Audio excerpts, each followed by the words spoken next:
Welcome to Mecum Presents On the Move, brought to you by State Farm. It's the show geared toward keeping you up to speed with the latest auto news, event coverage, and expert industry insight.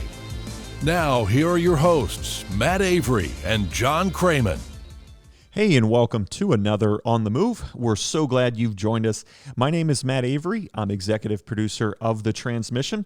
And joining me is co-host John Kraman, lead TV commentator for Mecum Auctions on NBCSN. John, we've got a really special show today, starting with a brand new segment that will be occurring time to time. It's called Surprisingly Great Guests, and it's presented by State Farm. Today, we've got a great one in segment 2. We have entrepreneur and TV personality Richard Rawlings checking in, telling us what he's up to, as well as some projects on his horizon. Speaking of horizons, in segment 3, John, you and I are going to do the official On the Move 2021 Mecum Collector Car Auction schedule unveil. It's going to be great. Hey, you remember last podcast, Matt, you and I were talking about the recently released Ford Tremor, the performance off-road pickup truck, and we kind of speculated that it might have a little bit of Raptor DNA, and we've learned just in the past week that it's going to be powered by their workhorse 3.5-liter twin-turbo V6 and 10-speed automatic transmission, also taking some suspension bits and the transfer case from that Raptor. And I'll tell you what I think this is telling me, and that is that we're going to be seeing bigger and better things. I don't know if for 2021, but maybe 2022. I'm fully expecting a V8 and maybe even a supercharged V8 to be announced in the Raptor, just speculating. What do you think? Well, John, if memory serves me right, when we wrapped up talking about that, I remember you specifically saying that you might think this could be a baby Raptor, this Tremor package. Yeah, I think it's going to be a great value package, and not surprised to see that they're moving forward, releasing more information, as I think they're about getting ready to start taking orders, and I'm sure it's going to be a hot seller. We know that this truck market just continues to get hot, and we are going to be keeping everybody up to speed on what's happening in that market. Staying on the topic of Ford, the brand is continuing to work with dealers in preparation of the arrival of one of the hottest vehicles this year, the Mach-E. Yeah, we've got a little bit of data now coming in, Matt. Of course, keep in mind, the dealership is going to have to upgrade to charging stations, repair hardware, training for all the employees, sales staff, parts department people, and of course the technicians as well. And as we know right now, not every dealer is getting on board with signing up. There's about 3,000 Ford dealers across the nation, and right now it looks like about 2,100 of those will be getting on board the all-electric Mustang Mach-E, soon to be released, leaving about 900 dealers not deciding, at least at this time, to opt in. Now, some of the feedback that I have gotten, especially from the local Ford dealer in Harvard, Illinois, Harvard Ford, they're telling me that their rural market, they don't think that right now, during this time period, that the market's quite strong enough on an all-electric vehicle for them to support that type of an investment, but they were going to be keeping an eye on it, and their thought is the heavily populated and urban areas, those dealers would be very heavily on board for the car. Well, speaking of Ford dealers, John, the Bronco Sport, the escape-based SUV, is rolling off of the assembly line and should be heading to dealerships very soon, which is very exciting because, as we've talked about all summer since the vehicle's launch, the Bronco Sport is part of a family of very hot vehicles. I say family because while it is escape-based, it is related to the very hardcore off-road Bronco. So it's good to see that we're starting to get some of that trickling out and should be available very soon. You know, Matt, good point, because we've seen so many delays in the past year of a variety of these high-profile vehicles. Glad to see it's moving forward, but just to be clear and let everybody know, this is the Bronco Sport. They're only available in a four-door version, and this is not the what I'm going to refer to from now on is going to be the full-size Bronco. The two-door and the four-door versions are yet to have a hard release date, but don't be surprised if you see at your local Ford dealership or going down the street one of these new little Bronco Sport four-doors, kind of a compact mid-size SUV-looking vehicle with that distinctive Bronco grille. I can't wait to see my first one. Yeah, pretty exciting. Yeah, they have a unique look, and like we said, John, I think it's what maybe is even more exciting is the fact that this will hopefully open up the door to mean that the Bronco will be arriving very soon. Nothing wrong with the Bronco Sport. I know you and I both are very much looking forward to driving it, as it does boast some serious off-road chops, even though it is kind of the baby Bronco, as it were. Exactly, and that is a very good way to describe it. Following along in four-wheel drive news, a vehicle that we've both reported on, and we've actually seen the vehicle in person, and that is the Jeep Wrangler 4xe, which is the hybrid version, the four-cylinder with the hybrid power plant. On the surface, appears to have some pretty good off-road capabilities. Those have now started to roll off the production line. Matt, what do you think? Well, like you said, John, it's a vehicle that you and I both got to see earlier this fall, and by all appearances, we just saw it static. We didn't get to drive it, but It seems like it's a very unique combination where you are offering customers the opportunity to introduce some electric powertrain components to their off-road vehicle, something that you really don't see a lot. As we've talked about, I think we're still probably years away from seeing a full plug-in from from an off-road vehicle. But this is a great way to get people used to the idea of plugging in, getting some extended range, but also having that reliability of being able to have an internal combustion engine also on board. Yeah, exactly. And of course, one final mention of the 392 Rubicon Jeep, the new V8 Jeep, 470 horsepower. Looks like we're going to see the base price of that Jeep coming in at about $60,000. I had said that we thought it might be in the $50,000 range. That was pure speculation. It looks like it's going to be coming in at $60,000, which in my opinion, Matt, for something that's as landmark as this husky V8 going into a Jeep, something that the Jeep Wrangler has never had from the productions. The old CJ Series had V8s, but nothing of this power level. I think it's going to be a real game changer for Jeep. Well, wrapping up car news, John, Alfa Romeo is sending off the 4C with a special edition. The 4C is their small two-seat sports car. First arrived here in the States in 2014, and now for 2020, they are pulling the plug. They have already stopped production of the coupe. The Spider has continued on for a couple model years, and that will be done after 2020. And like I said, to send it off, they're doing a special.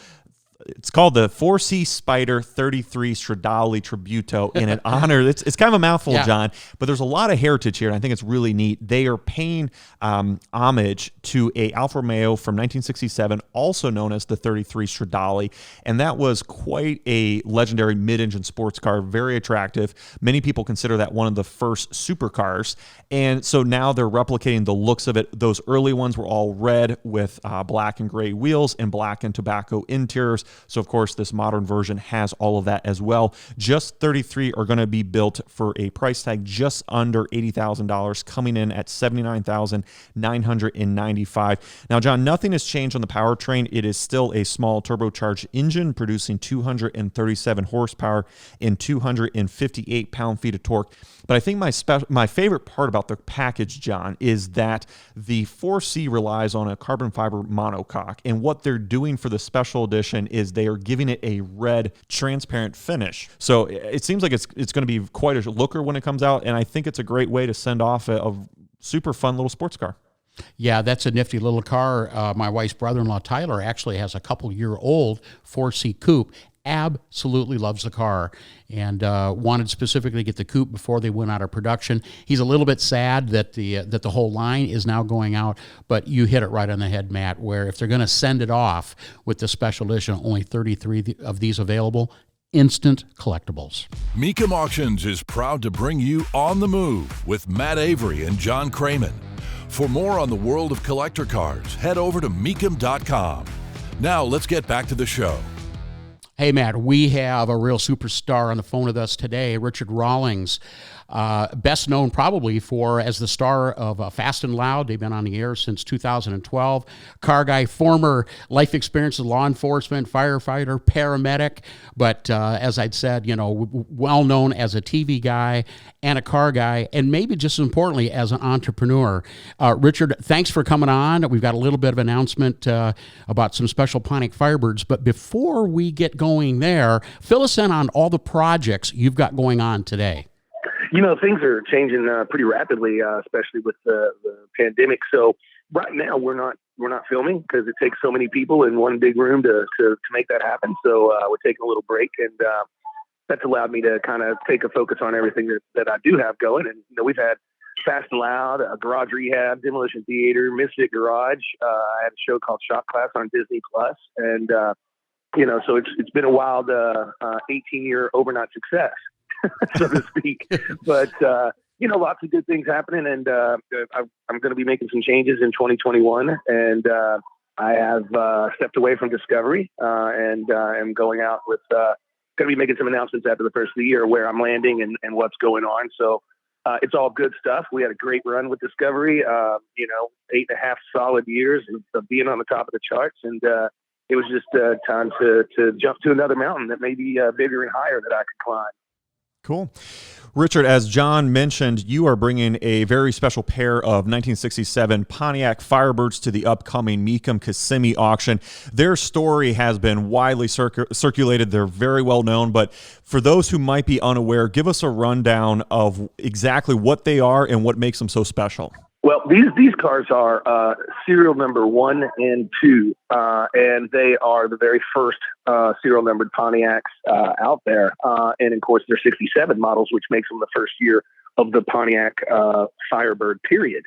So super special cars, and to find them in together, we found these cars up in Connecticut. And the guy knew what he had, but they were in pretty rough shape. But everything was there. Their numbers matching straight up, factory original.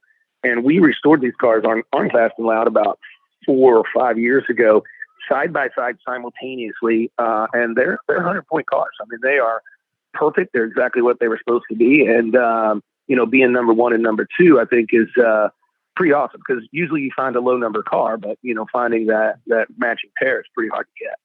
Let's break down for the listeners exactly what these cars are. They are selling consecutively at Mecum Kissimmee in January. Still number 1 is cool because it's a convertible. It will be lot number S189, certainly available to be looked at. Lots of pictures and description at Mecum.com, at the Mecum website. The entry-level V8 to 250 horsepower 326 with the 2-speed automatic transmission.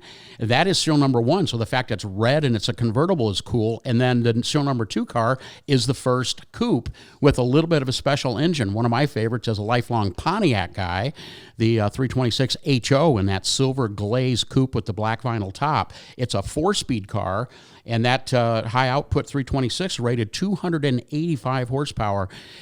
Richard, I would consider these 2 Firebirds to be the ultimate early Firebird bookends. What do you think the possibility is that one collector will buy both of these cars?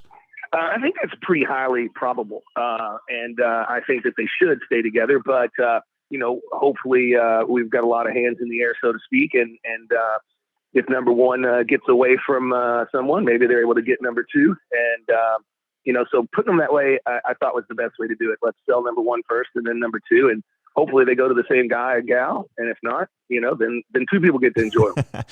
And since they've been done, Richard, they really have traveled far and wide. Talk a little bit about some of the exposure that these cars have had over the years. Oh, these cars have been all over. Of course, they were on the show, and then they resided in a collection up in South Dakota for a little while.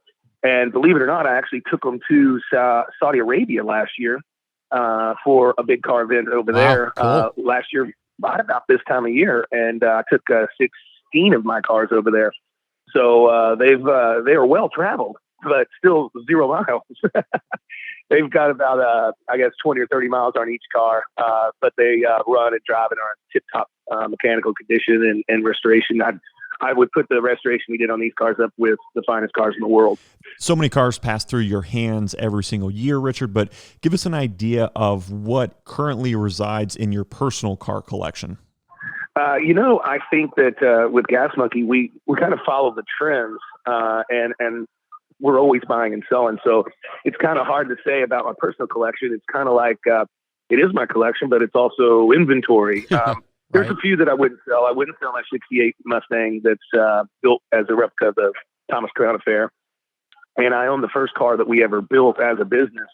And I also have the first car we ever built on TV. So those are some significant cars that I would probably keep. But I'm in the car business, so, everything's for sale.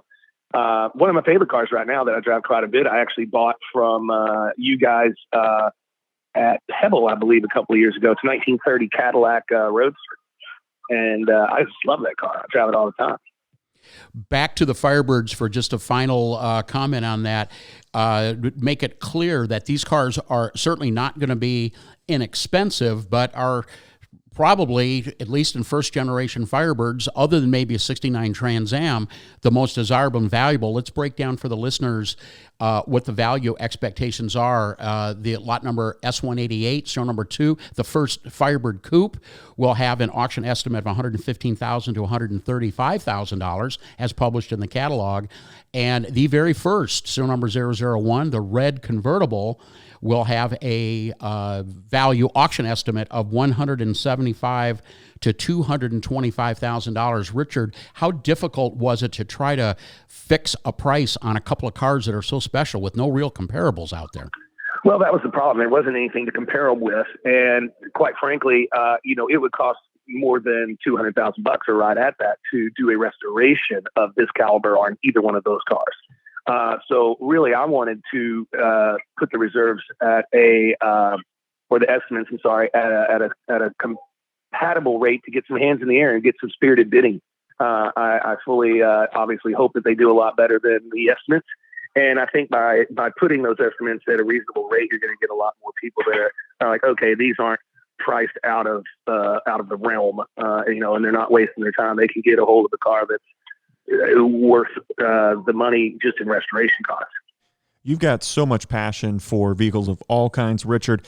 Rewind the clock, take us back before the launch of Gas Monkey. As you were growing up, were there some factors that contributed to that enthusiasm? Oh, my father did. We grew up, I would say, on the wrong side of the tracks, but we didn't have much. But my dad worked 3 jobs my whole life, and just so that he could take care of us, but also he had that one car or motorcycle. It wasn't the best one on the street, or definitely wasn't the most expensive, but it was his, and he was proud of it. So he instilled that value in me from a very early age, and I found a niche in buying and flipping cars in high school, and I started high school driving at 16 with a $250 Impala, 76 Impala, and when I finished 2 years later, at age 18, I was driving a Bandit Trans Am 4-speed, so cool. I worked my way up to it. What was your decision to decide to not only consign with Mecum Auctions, but to select the world's largest collector car auction, which is Mecum Kissimmee, as the ideal venue to sell your Firebirds? I've gotten to know Mecum Data over the years, and he's always been real gracious and real nice to me. We've looked at a few collections together, and I've always missed the one in Kissimmee because of its conflict with the other side of the United States. And so this year, I just decided to do something different. And you guys are the big fish that time of year and the biggest sale. So you know me, I always jump in with the big guys. Richard, you mentioned earlier that you are going to be trying out a bunch of new things in 2021. Any hints of what that might look like that you can share with us today? Yeah. I've got a new podcast coming out that's going to be pretty interesting. A little bit of cars, a little bit of food, a little bit of lifestyle, and we'll be having some fun with that. And then I've got 3 new shows in the works. It's just going to be a question of where they land as far as the network or the streamers. And so a lot of good, exciting things there, and quite a bit of expansion from the Gas Monkey brand. We're getting into going further, other countries, and looking at cars and the car lifestyle in different places, and really a little bit more education instead of just buy a car, fix a car, sell a car. We did it 196 times on Fast and Loud, and wow. I think it's time for that ideology to grow a little bit. Changing gears, Richard, something that listeners may not be fully aware of about your background is that you were a former record holder of a Cannonball Run. The competitions were drivers drive cross country. Tell us about the run, your time, and what vehicle you used for it. Dennis and I drove a 1999 550 Maranello Ferrari, and we traversed 2,811 miles from Manhattan to the Redondo Beach Inn in 31 hours and 59 minutes, which is an average speed of 87.6 miles an hour. We only physically stopped the car from rolling 5 times total. I mean, we kind of California stopped every red light, everything. And we had a good run. We didn't have any breakdowns, and the computer showed us over 200 miles an hour several times. But the car really liked hitting about 140s. We really liked it right there. And even at 140, 150, we were getting 16 miles a gallon. Well, for listeners that want more information about Richard and his life, he did publish an autobiography entitled Fast and Loud, Blood, Sweat, and Beers. That would be available for purchase. And Richard, Matt and I'd like to thank you for coming on the podcast, but even more so for joining us at Kissimmee, bringing your Firebirds. They are one of the big main attractions down there. And, man, we've got our fingers crossed and really looking forward to seeing what those cars bring, and we will see you down there, man. All right, guys, y'all have a good one, and here we go. Don't adjust that dial. On the Move, we'll be right back. Our program is proudly presented by Mecum Auctions, the world's largest collector car auctions. Now back to Matt and John. Well, John, here we are at the end of 2020. What a crazy year. What a busy year for the Mecum Auctions team. And it's been good to take some time to pause and reflect on not only what Mecum has accomplished in the past 12 months, but also take some time to look ahead. And so in this segment, we're going to profile the entire calendar lineup that Mecum has for collector car auctions for 2021. Now, keep in mind, this is in addition to other events that Mecum has through the Gone Farming Tractor Division, as well as the Motorcycle Division. So a lot going on for today. We're going to focus on collector cars. John, take us to January. Where does Mecum kick things off? Well, the tradition, as you know, Matt, has been for many years now, has been the Kissimmee auction, which is running January 7th through the 16th, 10 days, expecting 3,500 cars. And that is the big way to kick off the new year. This is a tradition in the collector car world that Mecum's largest and the world's largest collector car auction starts off, sets the stage, over 20 big collections consigned already. And the star of the show, my favorite, one of the main attractions, is Carroll Shelby's personal 65 Cobra, 427. He bought that car new in 65 and owned it till his passing in 2012. That's going to be a big one, but certainly the fact that Mecum has always decided to kick off the start of the year at that auction is very significant because it sets the stage for what we can expect for the rest of the year. Any recollections from Kissimmee in your past? Well, it's recent past, but certainly this year's Kissimmee stands out with all of the attention and celebration surrounding the sale of the very iconic Bullitt Mustang. And, John, I think for those days, it seemed like the eyes of the world, certainly the collecting car world, were zeroed in when that vehicle crossed the block. And you and I both were in the room, and man, that electricity and the attention was tangible as everyone was so excited to see that car cross the block. Yeah, and that's just another part of the puzzle, Matt, to really keep the legacy and the reputation of the Kissimmee auction running strong. My personal predictions, it's going to be a very, very strong and lively auction, and the same rules and protocols are going forward into that auction.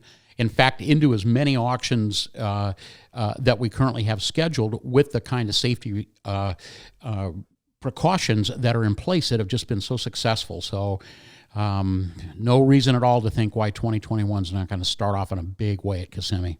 Well, and like you said, John, too, that event really does set the tone for the rest of what's to come. So that's event number 1 of 11. John, what's the second event that Mecum will be hosting in 2021? Well, in another big auction, Matt, in a relatively new market for Mecum, we will be in our third year, Glendale, Arizona. That's the Phoenix area at the State Farm Stadium, March 17th through the 20th. It's 4 days, expecting 1,500 cars, and that has been in the 2 years that it's been held so far, very, very successful, very well received there. March is a great time of the year to be in the Arizona area. And not only will we have a lot of the local car folks in attendance there, but we'll have plenty of folks from up north, the colder weather, down there to visit that auction as well. And I just also do want to mention that there are consignment positions available for both of those auctions, and they are being very heavily booked at this time. So whether you're interested either in Kissimmee, number 1 auction, or number 2, Glendale, if you want to consign, Mecum.com or give the Mecum office a call to get you hooked up. Yeah, and John, I think you mentioned something really important because I remember when the Mecum team launched in Glendale, there was a lot of discussion about pinpointing and identifying that area as a hotbed for automotive passion and car collecting, and it really seems like that's continuing to manifest itself year after year. Well, that's a good point, Matt. We do know this. We know that Arizona, in general, a lot like Florida, is a hotbed of collector car interest across the board, and those are two states that Mecum has established a very serious presence in, and surprised it took us as long as it did to get to Arizona. But it's about getting the dates, it's about getting the venues, and making all that stuff work. And the Mecum team finally made it happen. Now we have a permanent new home now in Arizona. That's a good part about that. All right, John, what's event number 3? Well, Houston, that's going to run early April, 3-day auction, 1,000 vehicles expected. And as we know, another strong automotive state, Texas. Another one of those hotbed states, and it's not by coincidence, Matt, that these fair weather states are hosting these auctions in the early part of the year. And that's to make sure that we've got the best possible weather. And also, as I'd mentioned earlier about the Glendale auction, it gives people the opportunity to travel down to a place with some nice weather after a long winter. So that's part of the Mecum strategy, is to really make sure that we're getting not only the locations properly, but the time of the year right as well. And early April, perfect time for Houston. Now, April is a double month, John. Where's the other event going to be held? Denver, April 23rd, 24th, 2-day auction, 600 entries. Denver was one of the auctions we were not able to hold during calendar year 2020, so we're really looking forward to going back there. Colorado Convention Center downtown is an awesome venue, just absolutely spectacular. Lots of stuff to do in downtown Denver, restaurants and hotels all over the place, all within walking distance. We always get some really nice cars out there. Again, Mecum strategy playing out, another hotbed of automotive interest. The state of Colorado loves collector cars, and they love Mecum, and we love going there, and I'm just so glad we're able to get a date back again for 2021. That brings us up to May, John, in a very familiar location. Where will Mecum be? Yeah, well, that's the big one, Matt. Dana Mecum's original Spring Classic, Indianapolis at the State Fairgrounds. That is the original Mecum auction dating all the way back to 1988. It's been an annual event on the Mecum schedule, typically the second largest auction of the year as well, and very strong on muscle cars, known as the Muscle Car Auction. Going to run huge 9 days, 2,500 entries. It's May 14th through the 22nd, and of course that is right before the Indianapolis 500, so you've got both of those dynamics. Mecum's in town, the Indy 500 people are getting into town. It just takes interest in collector cars to fever pitch. From there, John, the Mecum team heads out east. In July, we head out to Pennsylvania. At another auction we weren't able to hold during 2020. It was a cancel for the year, but not permanently, not at all. A rapidly growing, very significant auction taking us out to the northeast part of the country, Harrisburg, Pennsylvania. 4-day schedule, 1,200 cars planned for, running July 28th through the 31st.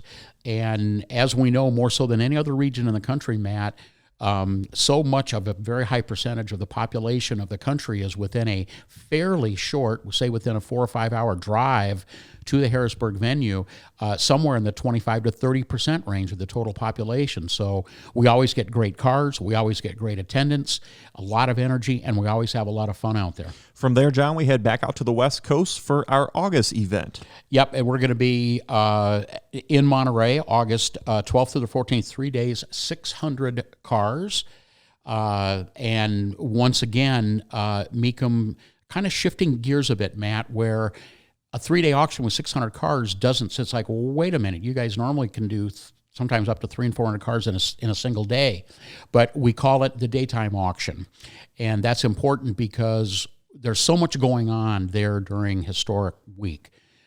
Races, car shows, cruises, just all kinds of stuff going on. So we want to make it convenient for folks to be able to have an opportunity to get as much of the Monterey experience in as possible, but yet have the opportunity to buy and sell. We weren't able to make it this year in 2020, but it is back on the schedule for 2021. And that auction, by the way, typically gives Mecum Auction our highest per dollar per car of any auction that we do, expecting some pretty big ticket items out there. And as you've been pointing out too, John, a lot of our events take place in just some great places to be, and that is no different with Monterey. It is truly a spectacular place to take in a car auction. It is, Matt, and it's a very special place. The weather is always good. It's kind of cool in the morning. It gets to slightly warm in the afternoon. The weather is just absolutely perfect. The Del Monte Golf Course hosts the event. It's a beautiful venue. The rolling hills on the fairways. With great cars, lots of people, everybody there focused in on just soaking in as much automotive content as possible. And that is one of the most impressive outdoor car shows that's held is Mecum at Monterey. So for those folks that even aren't going to buy or sell a car, if you can make that trip to Monterey and just see the cars out on the fairway, it's worth the trip. Okay, as we move into fall, where does Mecum head next? Well, Dallas, we talked about Texas, Matt. Dallas, also a strong truck and resto mod market. We'll be there for 4 days, September 8th through the 11th. 1,000 positions there for that auction. And once again, very carefully selected for the right venue, the right time of the year to be able to appeal to the market and make sure that we've got good weather. And we were able to host an auction, very successful auction in 2020 during the COVID era, and expecting to be back even better in 2021 in Dallas in September. All right, that brings us up to event number 9. John, where will that be held? Las Vegas, Nevada. Love that place. October 7th through the 9th. 1,000 cars there. Vegas is a destination, Matt, unlike any other, as we know.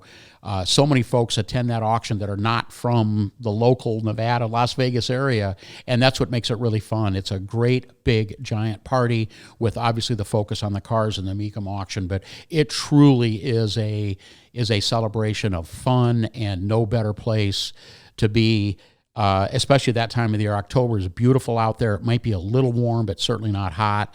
And that would be another one. If folks haven't attended and you're thinking about going there, mark that one on your calendar. That is a must-attend event. Now, October is also another double month for Mecum, where we have a second event going on. And, John, that might be the closest event to the global world headquarters of Mecum. That takes place just down the road. Yeah, and not too far from your home, just really down the road. Our Schaumburg event, Chicago, October 21st through the 23rd.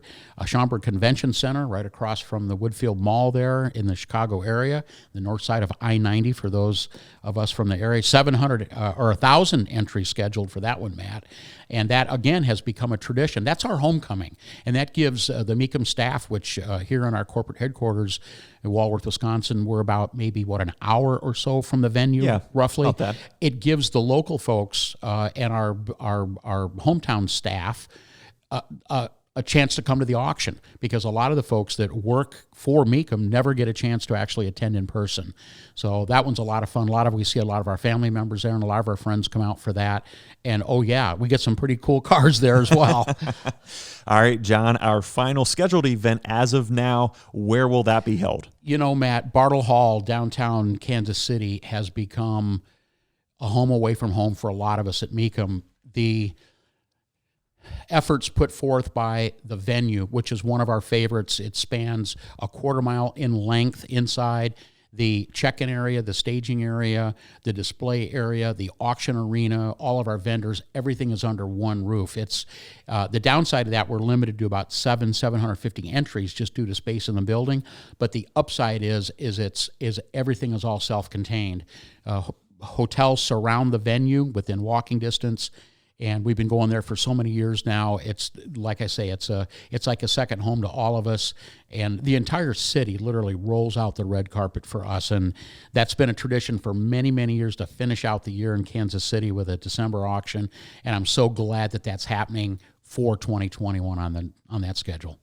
And it's important to note, too, John, that all of these events will have TV coverage on NBCSN, and so listeners will get to hear more of your commentary and insight as all these cars cross the block. And this schedule that we've just outlined, Matt, is available right now at Mecum.com. Folks can go and take a look at that, and, of course, all the information for consigning as well on there if you want to get your cars in, and information signing up as a bidder as well. Well, hey, man, guess what? This is our final podcast and our final segment of calendar year 2020, and I just want to say that since you and I joined forces back in April of 2020, right as this pandemic was getting its head of steam, we thought, let's go ahead and give this a try. And here we are now at the end of the year with so much satisfaction, so many great shows, so many great guests, and I could not be any more happy to say that it's been a pleasure working with you here all that time, and we have a clear schedule to head into 2021 with an upcoming full schedule. Well, right back at you, John. I, too, enjoy our time together talking cars and talking about what's going on in the automotive industry. And, yeah, this On the Move thing has really taken off since we launched in April of this year. Seems like we just got on the gas and haven't gotten off since. And like you mentioned, we've got some big things in the works for next year for our 2021 production schedule. Before we get there, John, I'm just curious, as we pause to look back on the shows that we've gotten done so far, any highlights or standouts for you? Well, I have to say, Matt, that the colleagues that I work with on the NBCSN shows, Mecum Auctions, which will be starting our 14th year on television, by the way, in 2021, having all of those guests individually, or all of those hosts on the show with us, the podcast, including Steve Matchett, who's kind of a part-time guy, has really been kind of a highlight because, you know, the chemistry that those of us that do the TV show have, the friendships that we all have, and the respect for each other. It's fun to kind of take it into a little bit of a conversational different direction than the typical covering the auction action and covering the cars at a rapid pace. So that's some of the shows that really stand out with me. What about you? The one that jumps out is when you and I took a very special pair of Camaro Z28s up to Road America, and not just any Z28s, but two of the rarest first-gen Camaros. And we got some seat time up at the track. That was so special for you and I to be able to get behind the wheel and actually put them to use and report back on our impressions and thoughts. And that was part of a special segment that we do time to time called On the Move Reviews, where we do spend time behind the wheel of both classic and also new cars and kind of come back and report our findings. Yeah, we did the 2020 Challenger Scat Pack, the 392, and reported on that, Mustang EcoBoost. And just to let our listeners know that we're hoping, fingers crossed, that during calendar year 2021 that we'll be able to get out more and be doing more, not only car reviews, as we like to call them, but also be attending more events, whether they be new vehicle reveals, major car shows, in addition, of course, to Mecum Auctions. And that was a little bit contained this year, but you know what, man? We made the best of it. I think we were able to put out some good, relevant content, and I think we've established kind of a formula for what we do, and we'll just continue to refine that. And as just a final sign-off, we got to give thanks to Mecum Auctions and State Farm for allowing us to do this. They really give us a free hand on running this show as we see fit, as just a couple of car guys. And I just look forward to carrying that forward into 2021. Also want to shout out to some of the other folks heavily involved with us at the program here, Sam Murtaugh, which is the Mecum Director of Presentation. His support greatly appreciated as well. And Dave Majors, which is the Mecum CEO. And really thanks to those guys for letting us come in here and do our thing every week. Yeah, but before we close out this show, we just want to thank all of our listeners for joining us on this ride. We really look forward to what's ahead. And before we sign off, we just want to wish everyone a very Merry Christmas and a Happy New Year. You've been listening to Mecum Presents On the Move, brought to you by State Farm. For more information, visit Mecum.com. And join us again next time as we take you inside the world of muscle and collector cars and more.